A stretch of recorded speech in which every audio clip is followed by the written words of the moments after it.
Mesopotamia, atau yang biasa kita sebut juga sebagai Ancient Sumerian. Seperti yang kita tahu pastinya, busana-busana yang kita pakai seperti saat ini adalah hasil dari penyesuaian terhadap zaman yang kita hidupi. Apa yang kita butuhkan, untuk apa sih kita pakai busana ini, dan kenapa berbahan seperti ini? Tentu untuk menyesuaikan tiap daerah bagaimana seseorang hidup. Tapi tahu nggak sih, ada tempat di mana fashion itu sendiri tidak berubah selama 5.000 tahun. Dan ya, tempat itu ada di peradaban kuno Mesopotamia, yang disebut sebagai tempat lahirnya suatu peradaban.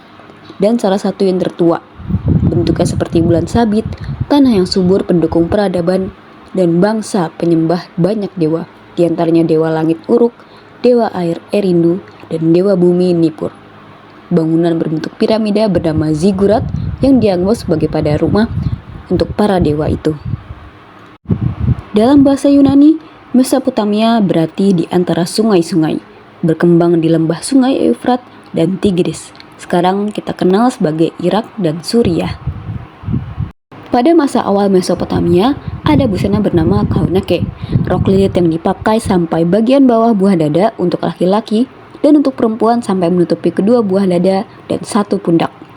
Beberapa historian berbeda pendapat mengenai bahan dari busana ini. Ada yang bilang dari kain yang dibentuk seperti daunan, ada juga yang dari dedaunan asli dibentuk menjadi seperti ini, yang kemudian dicat. Juga ada yang menyebut sebagai dari bebuluan. Secara struktural, busana ini adalah busana lilit, dan mulai di masa Assyria adanya busana dengan lengan. Mesopotamia itu adalah peradaban yang membuat kita kenal dengan fringe, rumbayan pada busana yang banyak sekali ditemukan pada pakaian zaman itu. Tiap refleksinya menampilkan status pemiliknya. Pada para petinggi seperti kerajaan, aristokrat memakai busana sebagai status bagi mereka. Tunik berlapis dan sulaman, warna-warni yang beragam, terbuat dari sutra dan fringe mengelilinginya. Semakin ramai busananya, menandakan semakin tinggi sosialnya, statusnya. Ditambah juga dengan perhiasan emas maupun perunggu bagi mereka yang membuat semakin terlihat mencolok. Hiasan kepala yang dipakai oleh para anggota kerajaan, pendeta perempuan.